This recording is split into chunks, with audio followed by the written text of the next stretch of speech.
If you smell it outside, it smells like college football season is right around the corner. Now, that just could be because SEC Media Days are starting next week, Big Ten Media Days the week after, and after that, fall camp will be here. Teams will be back on campus. All the players will be back on campuses across the United States, and we'll have games next month.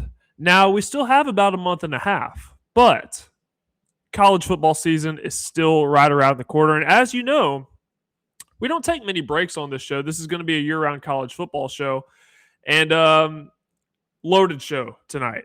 Absolutely loaded. I did touch on at the end of the last show on Tuesday that we would be talking about the SEC tonight, and that's what we're going to do. Going to be a very SEC-heavy show. I will be out of town next week, so we won't have any shows during SEC Media Day week, but that's why we have tonight, because we're going to preview the SEC as a whole. Thick stack of papers, so a lot to get to. Welcome into the Air Raid with Parker Kelley. I also wanted to say thank you to everybody that has listened so far. Thank you to everybody that has subscribed. I shared with the audience that, this is a brand new show.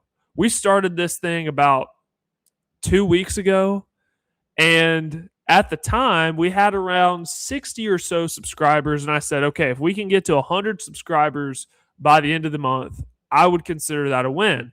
Well, because of you guys, we have surpassed the 100 subscriber mark. I believe last time I checked, we were at 110. That doesn't happen without you guys. So appreciate everybody that's watched live, everybody that's went back and watched later, because that is the beauty of digital media. If you can't watch during when we start the show at 6 o'clock Central Time, 7 p.m. Eastern, you can always go back and watch or listen later. And it's also available on wherever you get your podcasts. So I just wanted to thank you guys, and I wanted to put that out there at the very beginning before we got started here. But again, like I said, SEC Media Days in Tampa next week. Kind of a weird location for SEC Media Days. I'm used to them being in Birmingham, Alabama. They were in Nashville one year, which was great for us because that's where we do the show from. Just doesn't feel like a central location in Tampa. But anyways, they take place next week, and by they, I mean Media Days. We're going to get to better or worse. That's actually how we're going to lead the show tonight. Better or worse record predictions for each team in the SEC. I am going to give my preseason top 10 quarterback list for the Southeastern Conference. That's going to get pretty controversial, but as you know, we don't shy away from those types of conversations on this show. We have some new coaches in the SEC. We have some dark horse contenders, and we have some new quarterbacks. We're going to get to all of that. Again, if you haven't already, please make sure that you are subscribed at Air Raid Parker Kelley. There are a couple underscores in there. You can just search Air Raid with Parker Kelley on YouTube, find it there, or my name, and you can hit that subscribe button. And if you think you're subscribed, just go ahead and double check. Doesn't sign you up for anything, just really helps out the show. We want to keep this thing free. We don't want to put it behind any type of paywall. And make sure that you are subscribed to 1025 The Game, because we have a partnership with them. We are partnered with 1025 The Game, and we want to help out the YouTube channels. So please make sure that you do that. Okay, let's get into better or worse record predictions for each team in the SEC. We're going to go in alphabetical order here. So we're not picking on any teams here. We're just going in alphabetical order, and we're going to start with Alabama, the Crimson Tide. Last year, they went 11-4. They won a playoff game, which is an improvement from year one under Kalen DeBoer, right? And year one under Kalen DeBoer, Alabama went 9-3 in the regular season. If you remember, they ended up losing the bowl game to Michigan, which made them 9-4. Last year, went 10-2 in the regular season, made the SEC championship game, beat Oklahoma in Norman in the first round of the college football playoff. Remember, they trailed by a couple of touchdowns at one point. And then they got blown out by Indiana. But who did not get blown out by Indiana last year? So Alabama finished 11-4, played 15 total games. It's the second straight season under Kalen DeBoer. I mean, he's only been there 2 years, but it's the second year that Alabama has finished the season with 4 losses. The only difference is they went further this season, right? They went to the quarterfinal of the playoffs, ended up playing Indiana in the Rose Bowl. So if I'm trying to predict what Alabama is going to go in 2026, given that they're going to have a new starter at quarterback, could be Austin Mack, could be Keelan Russell, given that I'm not exactly sure what the running game is going to look like, that was a struggle for them last year. The offensive line wasn't a great unit either. I expect the defense to be pretty good. I'm going to take the easy way out on this, and I promise I'm not going to do this for every team. But I expect Alabama to have a similar type of success in 2026. They could go 10-2 again, like they did last year. They could go 9-3 in the regular season. Now, if Alabama stays about the same, that doesn't guarantee that they will make the playoffs, but I could see them being about the same. So I am taking the easy way out on Alabama, but that is just how I see it. I do expect the ground game to improve, to pair with a somewhat inexperienced quarterback. If it's Austin Mack, he does have a little bit of experience. Remember that he showed up in that Rose Bowl game versus Indiana for the second half when Ty Simpson got hurt. But Keelan Russell is a true freshman, 5-star quarterback. Some services had him as one of the best quarterbacks. He was the Elite 11 MVP, which is a super big deal. I'm going to go about the same for Alabama. I could definitely see 10-2 there for them. Let's go to Arkansas now, the next team up in the SEC. They had a 2025 record of 2-10. Sam Pittman got fired in Fayetteville. Now they bring in Ryan Silverfield over from Memphis.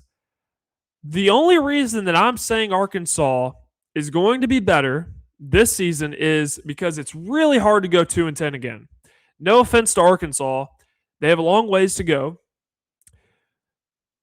I'm not sure how Ryan Silverfield is going to do taking over an Arkansas program that really needs some rebuilding. But I do think they'll be better than 2-10. That's not saying a whole lot. They could be 3-9, and technically that is an improvement. Not saying Arkansas is going to make a bowl game this year because I don't believe that to be true. But I do think Arkansas will be better than 2-10. That could be 3-9. That could be 4-8. That's just my gut feel on them. Moving on to the next team is Auburn. 2025 record of 5-7. They missed a bowl game. Hugh Freeze was fired. Now they bring in Alex Golesh from USF, South Florida. Before that, he was the offensive coordinator at Tennessee when they had that magical season in 2022. One of the branches of the Josh Heupel tree. He now gets his first shot as a Power 4 head coach on the Plains in Auburn. I looked at Auburn's schedule earlier, and I can actually pull it up here in just a second. But I lean that Auburn is going to be slightly better just because I am a big fan of Alex Golesh. I believe that he will have success at Auburn. It may not be this season. It may not be immediate. But I believe eventually he will be able to get Auburn turned around. So if Auburn goes 6-6 and makes a bowl game this year, again, that is improvement. That's a 1-win improvement, but that gets them to a bowl game. And that could be the case for Auburn. So I think that Auburn, I could see them going 6-6 this year.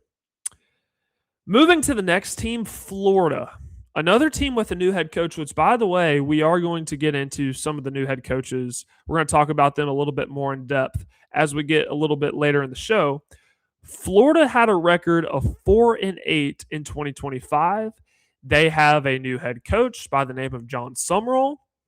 Now, for a lot of Gator fans, there's a little bit of PTSD involved with this because Billy Napier, the guy they just fired, came from the group of 5 ranks, right? He was at Troy. Then he got hired. I'm sorry, I'm thinking of John Summerall.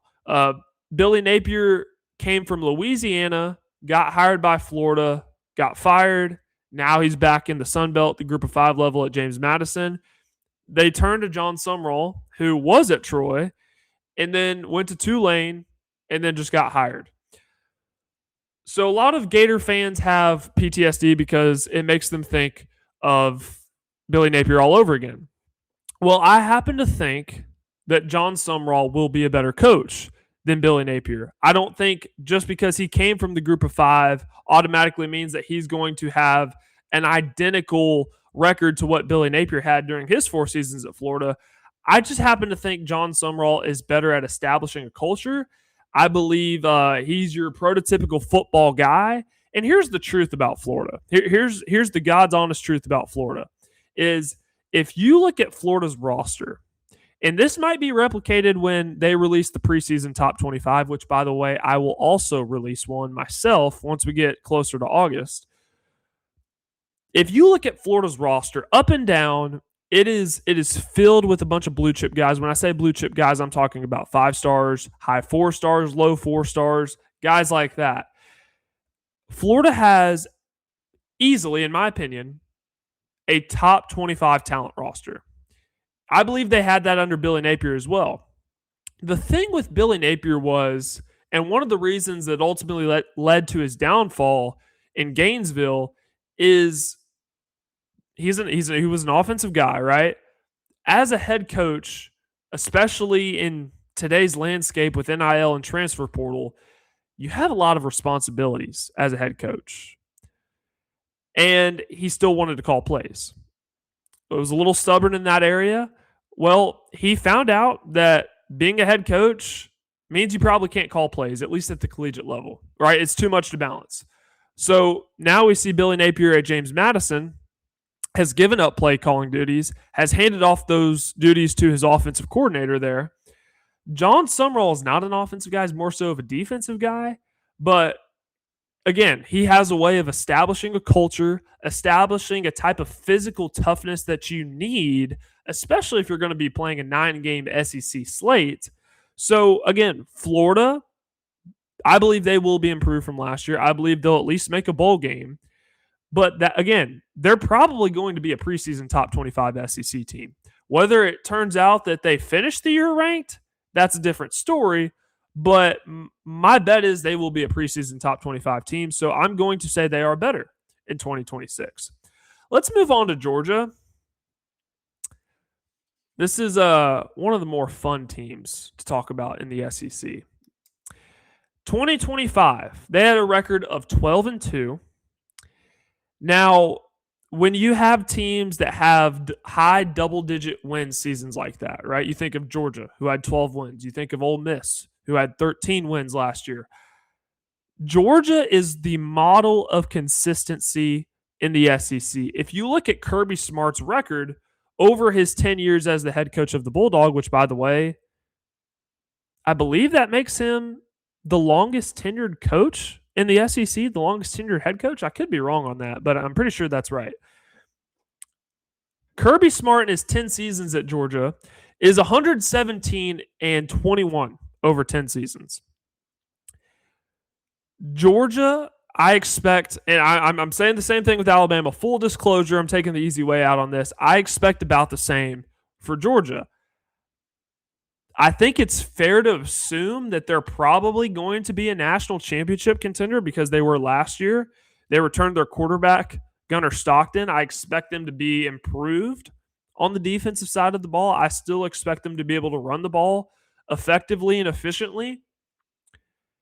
But if Georgia wants to make themselves a bona fide national championship contender, Gunnar Stockton, and this really shouldn't be much of a surprise at what I'm getting ready to say, Gunnar Stockton needs to improve drastically as a passer.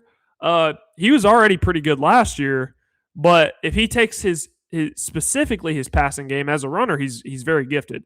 But if he can take his passing game to the next level, that's when we're having Georgia, not that we're not already, in that legit national championship conversation. But I could see Georgia. Now, they do have a tough schedule, as pretty much everybody does right now in the SEC since they moved to 9 conference games.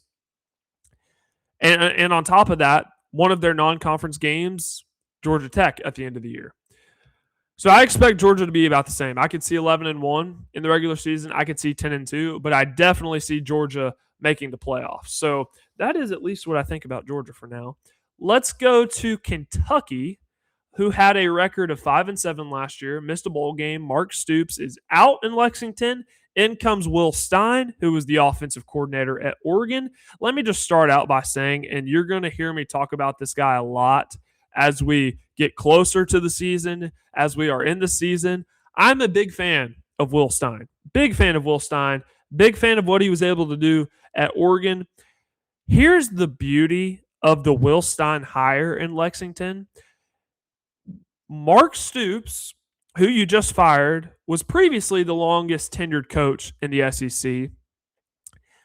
Mark Stoops is more of an old school coach, right? Will Stein is very much on the younger side. He is a part of the Dan Lanning tree, so a younger guy. This is, and I'm talking about this era of NIL and transfer portal, this is the only era that guys like Will Stein had ever known. So he's really going to lean strongly into that. They have upgraded their football facilities. They have upgraded their weight room. They've went out and they've gotten a really good transfer portal class. And Will Stein has really revamped this roster, at least in the preseason. Now we'll have to see it play out in the fall. But he's kind of leaning more so into this. Mark Stoops didn't. So Will Stein has done that, which is, I'd say it's been a great off-season, preseason for Kentucky. They went 5-7 last year. Are they better in 2026? I'm going to say they're one game better. I see them going 6-6. Again, really tough schedule. A lot of teams have really tough schedules this year in the SEC. I'm going to talk about Kentucky a little bit later on. LSU, old Lane Kiffin. Here we are again. 2025 record of 7-6. After having, I was one of them. I thought LSU was going to be a national championship contender before last season.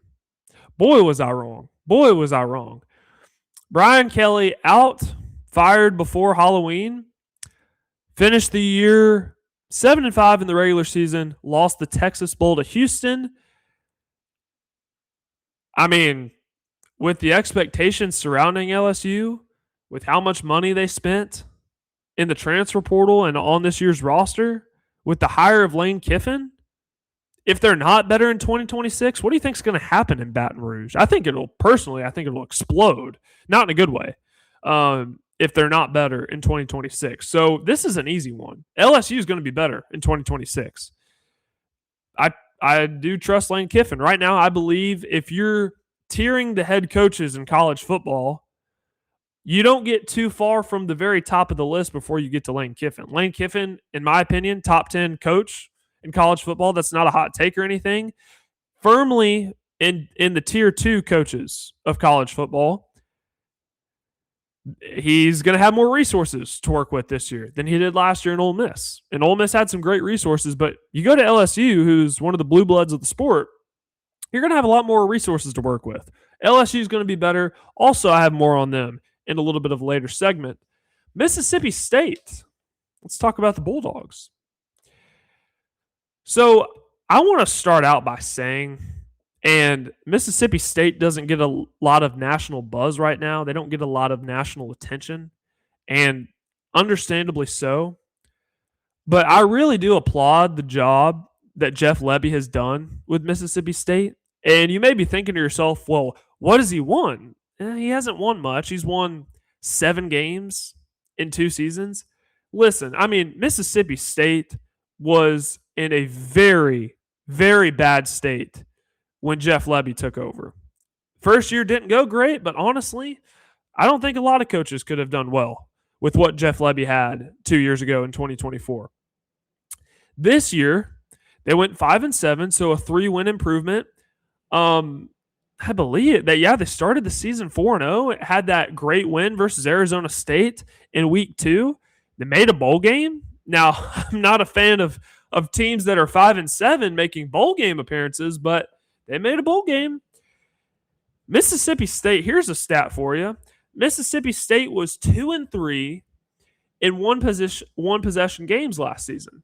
They had some terrible luck. If you think about what happened in that game versus Tennessee in Starkville, losing in overtime, having a lead versus Florida, losing in Gainesville, and then having a double-digit lead versus Texas in your own building and losing that game.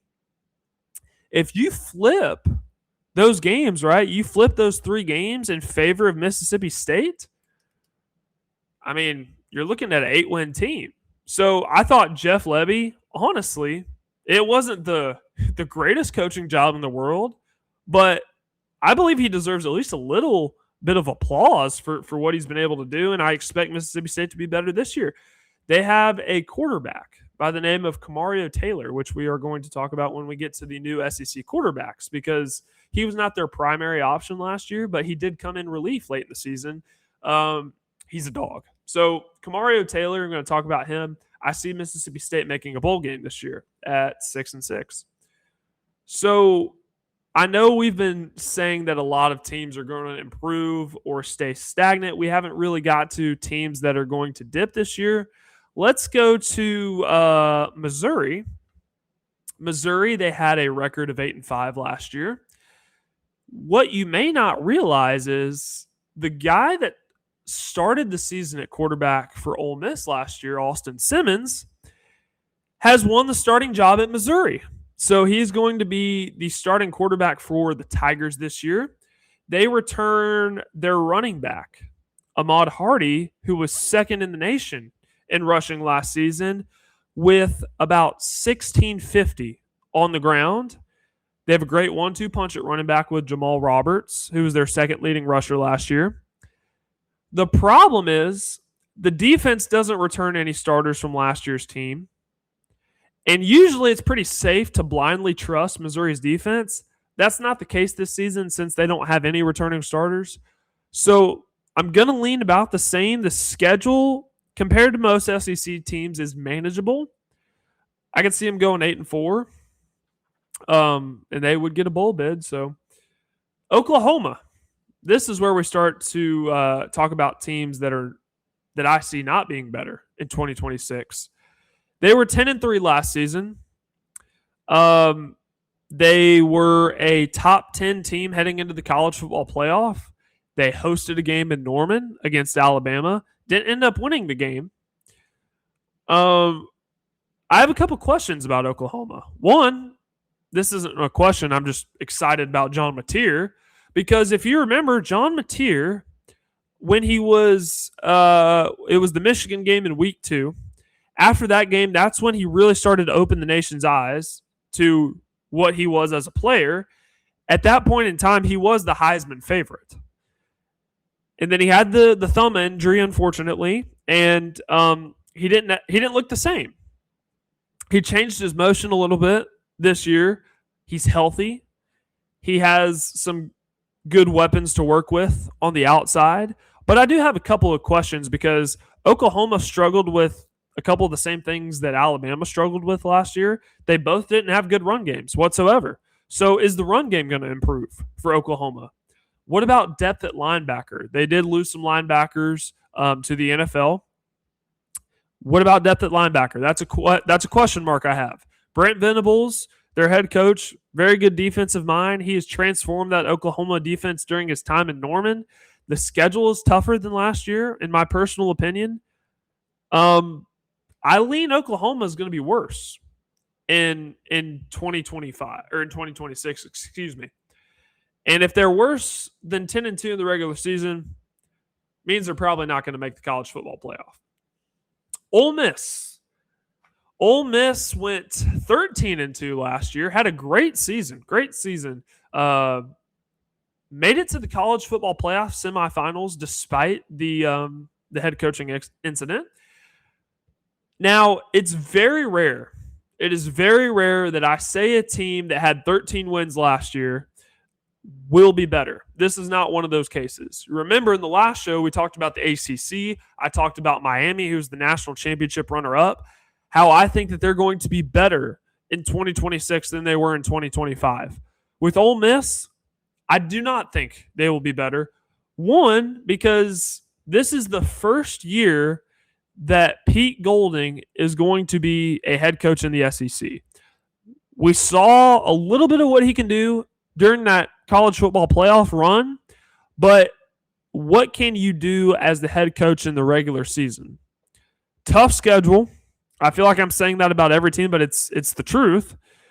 What can Pete Golding do in his first season as a regular coach? The good news is they return what I believe to be the best quarterback in the SEC. That is a spoiler for my top 10 preseason quarterbacks in the conference. But they return Kewan Lacey at running back, who was a finalist for the best running back in the country award. Certainly, he finished top 3 in the country in rushing yards. So they return him. That's a big get. I do expect the defense to be rock solid. Receivers never really a problem at Ole Miss. Here's the truth, though. Ole Miss could be worse in 2026 and still make the playoffs. They went 11-1 in the regular season last year. If they go 10-2 with that schedule, my guess is they're in the college football playoff, and who knows what can happen after that. Big fan of Trinidad Chambliss, big fan of Kewan Lacey, big fan of that defensive front. So Ole Miss, they may be worse record-wise than they were last year, but could still very well make the college football playoff. South Carolina. Woo, you want to talk about a dip, right? Going 9-3 2 years ago in 2024, almost squeaking into the college football playoff, and then going 4-8 last year. Just kind of one of those out in the blue, smacks you right in the face. Where did that come from? Shane Beamer on the hot seat a little bit, right? That seat's starting to get a little warm for Shane Beamer. South Carolina has 2 of the very best players in college football.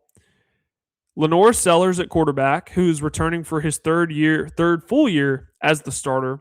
Dylan Stewart, who's coming off the edge, who could very well be a top 10 pick in the 2027 NFL draft. Nick Harbor on the outside, who did improve last year. Kind of one of those freaks of nature, built like a cyborg, unreal speed.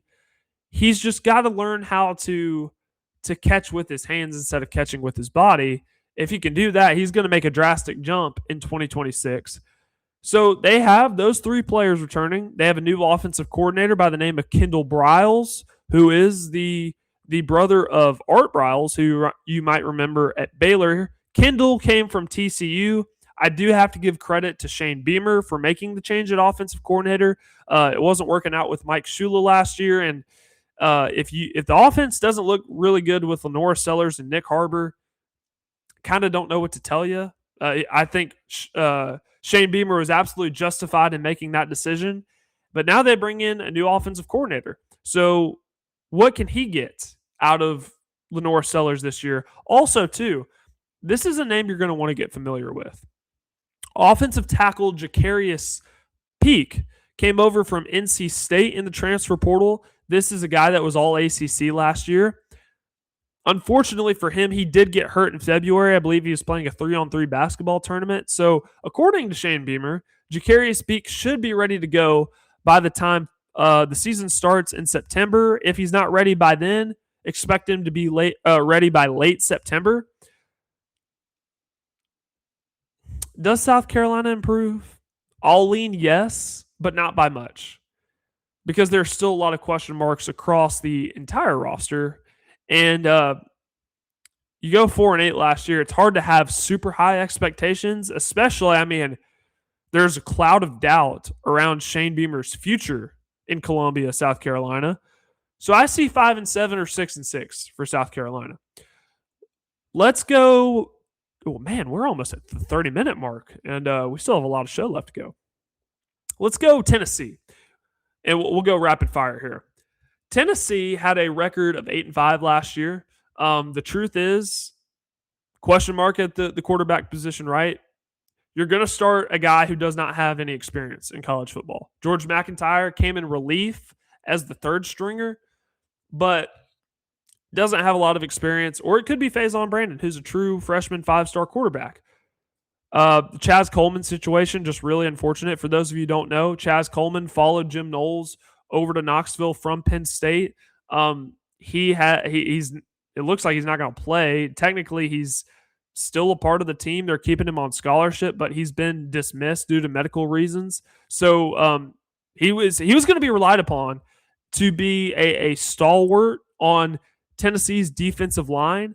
They're not going to have him, so they may have to adjust stylistically, plug and play, some new pieces to kind of make up for that. But that's still going to be a huge gap. And plus, Jim Knowles' system, who a defensive coordinator came over from Penn State, was also on that Ohio State team that won the national championship in 24. His system has been known as hard to get.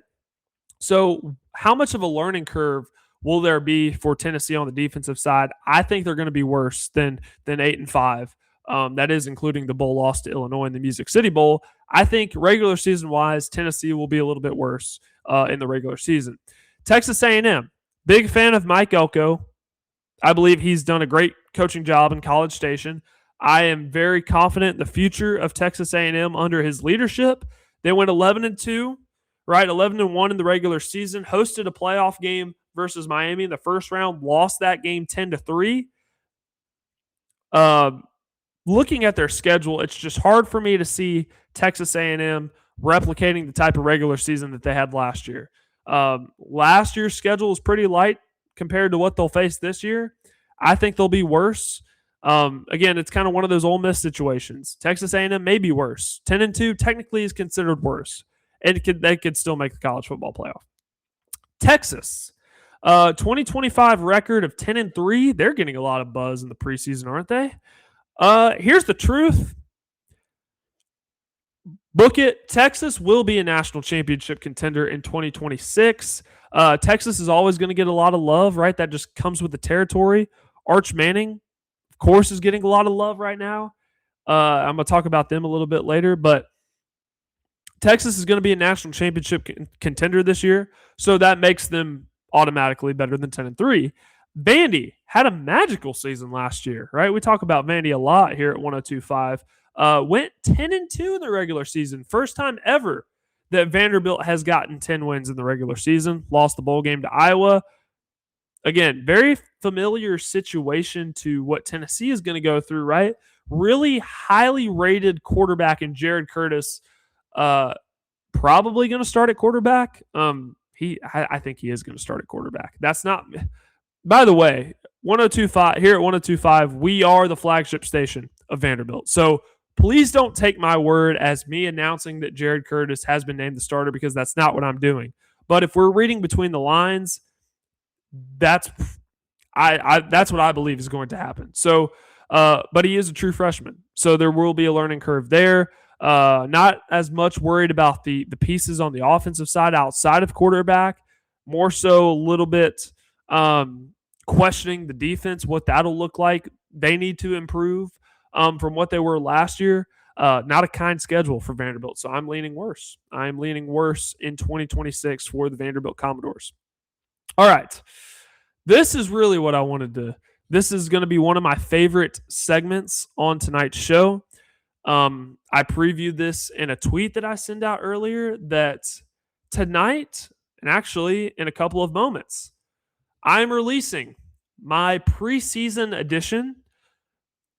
Highlight that word, preseason. I reserve the right to be wrong. I reserve the right to change these after the season is played out. We could even do this midway through the season. My preseason top 10 quarterbacks in the SEC. We'll start from 10. We'll work our way to 1. Kamario Taylor at number 10, Mississippi State.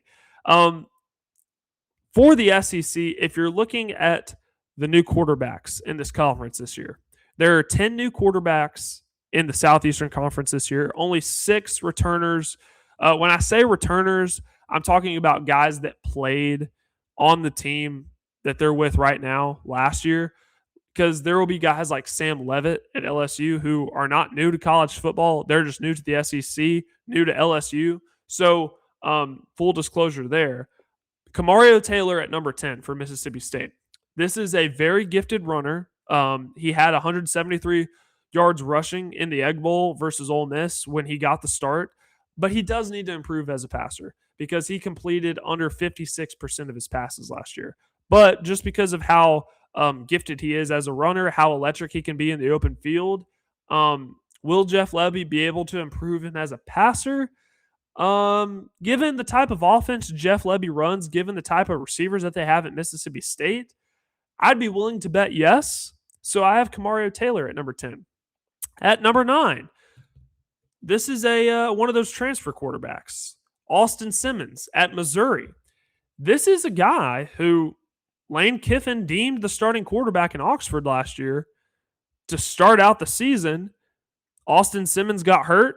In came Trinidad Chambliss. Trinidad took that job by the throat, never looked back. But this was a guy that was good enough, at least, in the preseason last year, to beat out Trinidad Chambliss and start at quarterback for Ole Miss. He has a new location. He'll be working with Eli Drinkwitz in Columbia, Missouri. So I have Austin Simmons at number 9. At number 8, Byram Brown. Transfer from USF, followed his head coach Alex Golish over to the Plains in Auburn. Byram Brown, it was one of the more fascinating guys to watch at the group of 6 level last year. Had over 4,000 total yards, led the country in most yards from a quarterback. Had 42 touchdowns. 1,000 of those yards were accounted for on the ground. 14 touchdowns rather in the run game as well. Very electric runner. Adequate as a passer. I'd like to see some improvement there, but given that Alex Golish brought a couple of his receivers over from USF, there should be some continuity there. Byron Brown doesn't have to learn a new offense, doesn't have to learn a new scheme, so that'll be an advantage as he gets adjusted to the SEC. At number 7, I have Marcel Reed from Texas A&M. Marcel Reed had some really good games down the stretch of the regular season. Another one of those really electric runners, kind of reminds you of what Lamar, I'm not comparing him to Lamar Jackson necessarily. As a runner, yes, there are a lot of similarities given the speed that Marcel Reed has, given the size and frame. If you look at Lamar Jackson, his frame, what he was at Louisville, kind of how skinny he was. Marcel Reed is on the skinnier side as well. I would like to see some improvement as a passer for Marcel Reed. And if I'm being frank, if I'm being honest, I don't know how much more improvement there is for Marcel Reed as a passer. So I'd be interested to see how that goes. But as of right now, he's good enough to be number 7 on this list. At number 6, I have Lenore Sellers from South Carolina. This doesn't guarantee anything, right? This doesn't guarantee that South Carolina is going to be any good this year. They could be bad, and Shane Beamer could be on his way out the door. Some would say that Shane Beamer already has one leg out the door. But for Lenore Sellers, it's no secret that the talent that this kid has, a lot of people think that this guy's going to be a first-round pick in the NFL draft. So I have Lenore Sellers at 6. The arm strength, the big body, the frame, the ability to run the football, it's pretty clear why I'd have him at 6. Now we're getting in the top 5. At number 5, I have Sam Leavitt of LSU. Another dual threat guy. You're going to see a lot of dual threat guys on this list. Started his career at Michigan State, played a couple of seasons in Tempe, Arizona with Arizona State. Was really good, right? You remember that year in 24 with Cam Skattebo where they had a first-round bye in the college football playoff. They took Texas to the ropes, almost won that game if it wasn't for a long fourth down conversion from Texas. Sam Leavitt at LSU. Lane Kiffin is a QB guru, and now he gets one of the best guys that there is in the country, one of the highest-rated transfer portal quarterbacks that there were. I think he was right behind Brennan Sorsby, and he's going to LSU to work with Lane Kiffin. So I have Sam Leavitt at number 5. At number 4, I have Gunnar Stockton at Georgia. Gunnar Stockton, I believe he finished top 10 in the Heisman voting last year. If my memory serves correct, he was either at 7 or 8. Gunnar Stockton, if he improves a little bit as a passer, Georgia is very well in the national championship conversation. Very well in the national championship conversation if they're not already. So I have Gunnar Stockton at number 4. At number 3, I have John Mateer from Oklahoma, a guy that we don't really know what last season would have looked like if he didn't have the thumb injury. But he is healthy this year. He's changed his throwing motion a little bit. John Mateer is one of those guys that had more of a sidearm type release. A lot of his footballs got batted down at the line of scrimmage. He has changed his motion a little bit, doesn't have as much of that sidearm release. But I'm excited to see what John Mateer can do. Remember, his offensive coordinator, Ben Arbuckle, came with John Mateer from Washington State, where Mateer transferred from, to Norman. It's the system that John Mateer's run for the last 3-4 seasons. John Mateer might even be a first-round NFL quarterback as well. So I have John Mateer at number 3. At number 2, I have a guy that isn't getting enough buzz, Arch Manning. I have Arch Manning at number 2. He did not start last year out great. That's true. But as you watched Texas throughout the season, as we got closer and closer to November, you could see the improvement from Arch Manning. The talent is there, right? He was a former 5-star coming out of college, right? He had some time to sit behind Quinn Ewers his first couple of seasons at Texas. Texas went all in. They went all in on 2026, right? Getting guys, not just high-rated players from the portal, but they got high-rated players who are experienced players to surround Arch Manning with. Cam Coleman, coming over from Auburn, is a top 3, 4, 5 receiver in college football. They already have Ryan Wingo there. They have a 1-2 punch at running back. They're going to have a good offensive line. So Arch Manning, he really doesn't have a whole lot of excuses to not have a great year this year. So I have Arch Manning at number 2, and at number 1, Trinidad Chambliss from Ole Miss. What a season it was for him last year. What a story it was. Starting at Ferris State, a Division II school, winning a national championship, coming in. Lane Kiffin, when he recruited him, we all thought he was going to be a backup. We all thought he was being recruited to be Austin Simmons' backup. But he was ready when his number was called upon. He took that job by the horns, never gave it back, and it was a phenomenal year for Trinidad Chambliss. And the more I watch this guy, I'm just like, best quarterback in the SEC. He's the best quarterback in the SEC. And I'm very excited to watch what he does this year. I'm very excited to see what Ole Miss can do in year 1 under Pete Golding. So that is the list. I will put it out on social media later for those of you that want to check that out. I also probably will clip that and put it out on my YouTube as well. So make sure that you are subscribed to the channel so that you can see that just in case you missed it, and I'll also put it out on the socials. Let's talk about some of the new coaches in the SEC. There are 6 new coaches in the conference. Lane Kiffin at LSU, Alex Golesh at Auburn, John Sumrall at Florida, Will Stein at Kentucky, Ryan Silverfield at Arkansas, and Pete Golding, kind of new, right? He was the defensive coordinator, got promoted to head coach when Lane Kiffin took the head coaching job at LSU. I wanted to touch on Lane Kiffin first because expectations are sky high for LSU, right? They're, I guess people consider LSU one of the villains of college football because of Lane Kiffin. That's understandable given his history. I will not fault you if you're saying that. But I do want to kind of get out in front of an issue, something that I've been noticing, and I've been having a lot of conversations with people about LSU.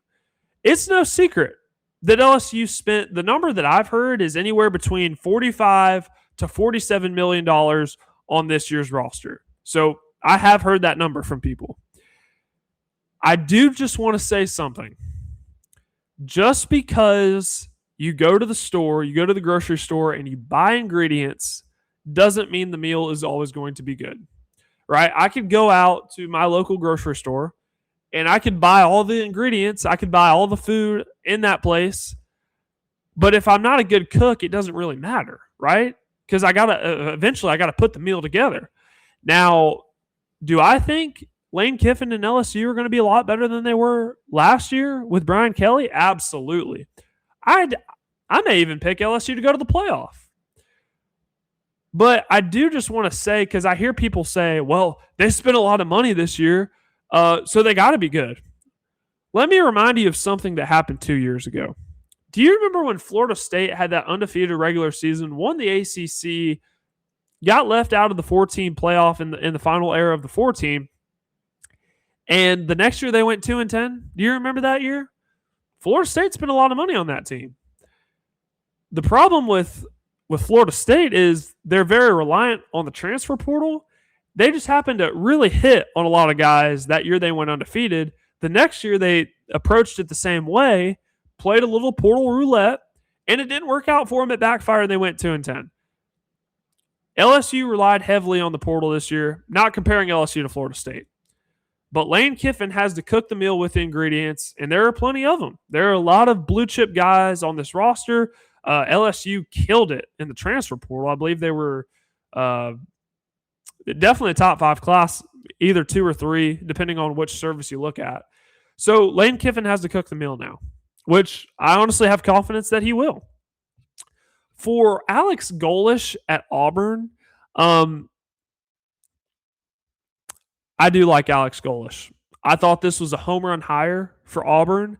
Let me give you a little inside baseball on Alex Golesh. He's of Russian heritage. Him and his family escaped communism in Russia when he was 7 years old, and they came over to the United States. That's all you need to know about that guy. That guy will do anything possible to accomplish what he wants to accomplish. Big fan of Alex Golesh. Big fan. I do believe Auburn knocked it out of the park with that hire. So Alex Golesh imported a lot of his guys from USF to the Plains and Auburn. Will they be able to make that jump? Given the schedule, it's hard for me to see Auburn being a top 25 team. It's hard for me to see them making the playoff or anything further than that. But I do believe they can surprise some people in year one under Alex Golesh. Another guy that I'm really high on is John Sumrall, right? Florida has the pieces to be a really good football team. They haven't named a starter at quarterback yet. I'll get to that a little bit later. But they have a very good running back. All SEC guy in Jaden Ball, who they convinced to stay despite the coaching change. Florida may have the best trio of wide receivers in college football, and I'm not even kidding when I say that. Eric Singleton, who was actually at Auburn last year, came to Florida. Prior to that, he was at Georgia Tech. The reason he came to Florida is because Florida has a new offensive coordinator in Buster Faulkner, who came over from Georgia Tech. And by the way, Georgia Tech was a top 15 team in the country in terms of total offense at around 500 yards per game. It was absurd. So if Florida has one of the best trios of wide receiver, right? Dallas Wilson, who was a former 5-star, he was a true freshman last year. He returns for his sophomore season. Vernell Brown. I mean, seriously, you do some digging into this Florida roster, and it's a top 25 roster. So John Sumrall has a lot of pieces to work with. Florida could be one of those teams that surprises people this year. Will Stein at Kentucky is another new coach. Has completely leaned in to the transfer portal, kind of overnight revamped this Kentucky roster. He's doing everything he can to upgrade the facilities, right? I believe Kentucky is trying to be more than a basketball school, although basketball season hasn't been the kindest to them over the last few years. I believe they're trying to lean into being more than just a basketball school.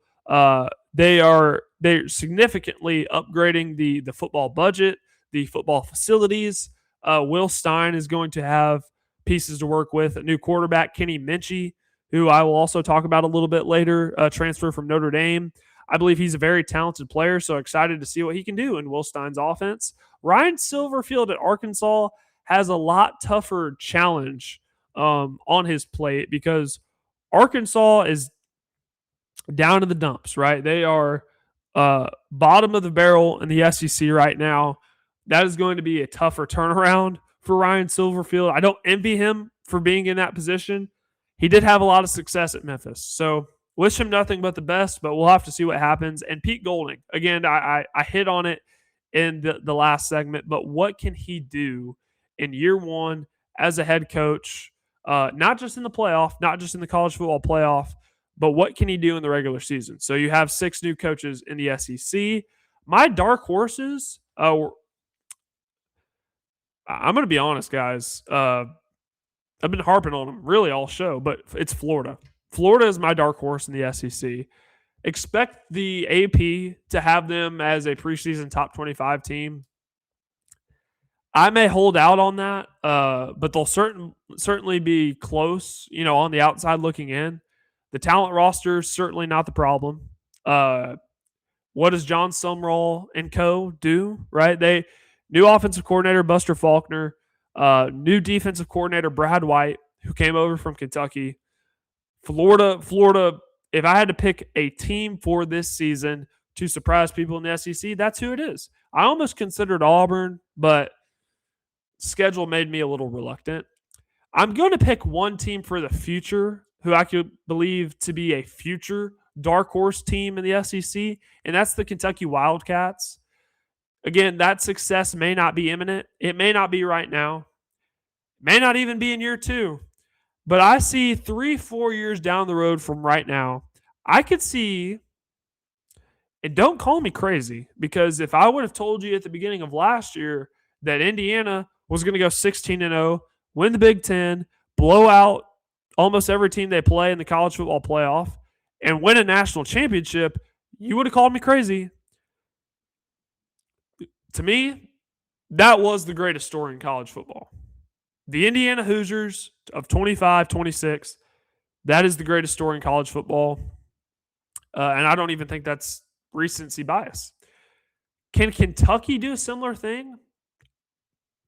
I'm not going to say, I'm not going to go as far as to say that.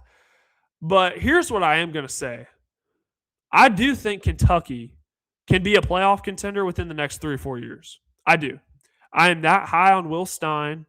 I am that high on I believe he's going to modernize Kentucky football. He's done a great job of modernizing them already, and they haven't even played a game yet. So I do believe Kentucky can be a playoff contender within the next 3 or 4 years. That's why I have one SEC dark horse for now and one for the future. I'm picking Florida to be my dark horse this season and Kentucky for a few years down the road. So new quarterbacks in the SEC, and this is actually how I'm going to end tonight's show. Alabama, there's going to be a quarterback battle there between Austin Mack and Keelan Russell. Now, Austin Mack he followed Kalen DeBoer over from Washington. He's been in his system for the last 3 years, so he does have the advantage over Keelan Russell in that aspect, but he didn't, at least from the sounds of it. Austin Mack, who is a big guy, he's 6'6", he's about 235, really big arm, can run the football if need be, but from what I've heard and from what I've read, Keelan Russell did have the better spring. Keelan Russell is one of those guys that, if you go look at Heisman odds right now, you'll see Keelan Russell's name in there. And I do think he'll win the starting quarterback job. So mark me down as having said Keelan Russell will be the starting quarterback for Alabama in 2026. Arkansas. This one is much more under the radar than Alabama's quarterback battle is. KJ Jackson and AJ Hill. KJ Jackson is a returning player, got a little bit of play time. Not much last year because they still had Taven Jackson. But KJ Jackson does return from last year's team. He'll be a sophomore. AJ Hill followed Coach Ryan Silverfield from Memphis. I expect KJ Jackson to win this battle, but it's certainly going to be one of those not under the radar, but it's just not getting a lot of national attention. But Arkansas is not going to get a lot of that right now, given how last year went for them. Auburn, Byron Brown, who we just talked about, right? These are his stats from last year. Total yardage, 4,166. Led the country for quarterbacks. 42 touchdowns.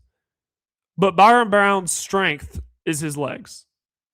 Over 1,000 yards rushing, 14 on the ground. I think he's an adequate passer, but in an Alex Golish system, you have to be able to take shots, and they will. They'll take plenty of shots. But a large part of their offense is going to be Byron Brown running the football. So he's going to be a guy that you're going to want to watch in the SEC in 2026. Florida, there's a quarterback battle going on there. Aaron Philo, a transfer from Georgia Tech, or Tramel Jones, who is a guy that Florida recruited and really highly rated prospect coming out of high school. Wasn't a 5-star, but I believe he was a high-end 4-star. Again, I just talked about how good their receiving core is. What Buster Faulkner was able to do at Georgia Tech, the 12th ranked offense in the country, over 460 yards per game. Florida's offense last year ranked in the hundreds at 341. So big gap there. Buster Faulkner, now Aaron Philo wasn't their starter at Georgia Tech last year. He was behind Haynes King. But Aaron Philo is still a really talented kid. I expect Aaron Philo to win this job. And the fact that he doesn't have to learn a new scheme, doesn't have to learn a new system, the same system that he played in last year carries over to where he is in Gainesville now. I think that gives him the edge. So I think Aaron Philo will be the starter for Florida this year. Kentucky, Kenny Minchey is going to be the starter there. They got him out of the transfer portal from Notre Dame. Kenny Minchey was originally committed to Nebraska. And at the 11th hour, he broke every Husker's heart as he flipped his commitment to Kentucky. Will Stein came in off the Raptors, and boom, Kenny Minchey, Big Blue. Welcome to Big Blue Nation. So what Will Stein was able to do at Oregon, he's bringing over the offense, right? Very high tempo, really get the ball out. In an Oregon-style offense, the quarterback serves as more of a point guard, meaning he takes the throws when they're there. They get the ball out of their hands quickly. So that's going to be very conducive for really any quarterback, especially a guy that doesn't have a whole lot of experience like Kenny Minchey. Kenny Minchey has been around for 3 years and mostly came in relief duty, but that's going to be very conducive. And their new offensive coordinator, Joe Sloan, who was the wide receivers coach at LSU last year, they're going to have a mixture of what LSU ran last year, mixed with primarily what Oregon did last year. That's going to be Kentucky's offense in a nutshell. Again, lots of high tempo. So very different from what Mark Stoops' offenses looked like at Kentucky, right? If you watch Kentucky under Mark Stoops, it was a lot of running the football, milking the clock, getting the play in very, very last second, running that play clock down, running the game clock down. Going to be very different under Will Stein at Kentucky, who is an offensive guy. LSU, Sam Leavitt. This one is pretty self-explanatory. One of the higher-rated quarterbacks in the transfer portal gets to work with Lane Kiffin this year. Lane Kiffin just knows how to work with quarterbacks. And when was the last time a quarterback didn't put up gaudy numbers in a Lane Kiffin offense? So Sam Leavitt at LSU, new quarterback. Kamario Taylor at Mississippi State played a little bit last year, played in the bowl game versus, I believe it was Wake Forest, played in the Egg Bowl, had 173 yards on the ground in that game. The running is not what I'm worried about. And I promise you, if you watch Kamario Taylor and you go back and watch some of his games from last year and you see his running ability, it jumps off the screen. But as a passer, 55.8% of his passes were complete in about 77 attempts. So he's going to have to improve as a passer. I mean, that's just bottom line. Missouri, Austin Simmons. Again, this is the guy that Lane Kiffin named as the starter ahead of Trinidad Chambliss last year. So there was a lot of belief in Austin Simmons, but when Trinidad Chambliss took that job, he transferred to Missouri. Eli Drinkwitz has named him as the starting quarterback. He beat out Matt Zollers. So Austin Simmons at Missouri. Let's talk about the two teams that are in the state here. Tennessee, they're going to have this has been one of the talks. It's actually been the main topic of conversation in Knoxville as Faison Brandon and George McIntyre are battling for that QB1 spot. George McIntyre, at least on paper, had the edge in this competition, right? Given that he had been in the offense for a year, didn't play a whole lot, but I mean, when you're at least in the classroom, in the film room, in that quarterback room longer than a guy like Faison Brandon, you have a little bit of an edge there, a little bit of a leg up. But George McIntyre did not pull away from Faison Brandon during the spring, which should make you raise some eyebrows at Faison Brandon, who has all the talent of the world, or else, he wouldn't have been a 5-star coming out of high school. Physically, very gifted athlete. Looks like if you're looking at Faison Brandon from a physical standpoint, he looks like a junior in high school already, or a junior in college already. So that's a really good thing for Faison Brandon. So honestly, if I had to pick a quarterback today who I thought was going to start in Knoxville next season, it would be Faison Brandon. So that's going to be something to keep an eye out on. And I promise you, Josh Heupel's not going to give anything away. I promise you that Josh Heupel is playing this thing very close to the vest until the very last possible second, and then he'll announce a starter, and then we can react accordingly. For Vanderbilt, Jared Curtis, I believe 24/7, maybe even on 3, had this guy as the number 1 quarterback coming out of high school. He played locally here in Nashville at Nashville Christian. Actually played in the same classification that I did in high school, right? I played at DCA. We played Nashville Christian quite a bit. Actually played him in the state championship game a few years back. Jared Curtis, I've watched this guy up close and personal. Physically, there will be a curve, but physically, if you were to build a quarterback in a lab, he would look like Jared Curtis. Very gifted for an 18-year-old. I'm interested to see mentally what that learning curve is for him, because regardless of what classification you come from in high school, going to play in the SEC is a lot different. The throwing windows, they get a lot tinier. Everything is sped up, right? The athletes are a lot bigger, a lot faster on the other side of the football. It doesn't matter what. You could have played at IMG Academy. You could have played for a homeschooled team. If you're going to play college football in the SEC, there's going to be a curve. So what is that curve for Jared Curtis? How quickly does he get adjusted for it?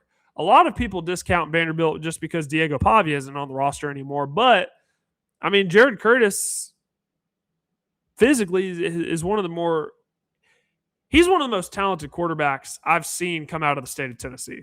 So that should tell you something. But Clark Lee has not named a starter yet at Vanderbilt. Blaise Berlowitz technically is still in this thing, although a lot of us don't think that he will be the starter. So 10 new quarterbacks will be in the SEC this year, and that wraps up our show for tonight. Really appreciate all of you that have watched live. Remember, you can leave comments throughout the show. I do see them, and I can get to them. We still have about a month and a half before games are being played, so we do have time to get to comments.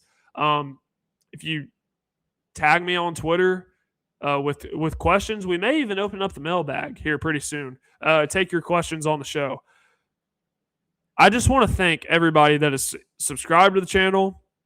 I want to thank everybody that's watched live, because the show channel analytics are way better than I expected they would be at this point in time. Again, this show is 2 weeks old, and I just continue to be blown away by how well the channel has done up to this point. And the truth is, we still have a long ways to go, but we got to start somewhere. So I really appreciate everybody that's watched live. Remember, no show next week.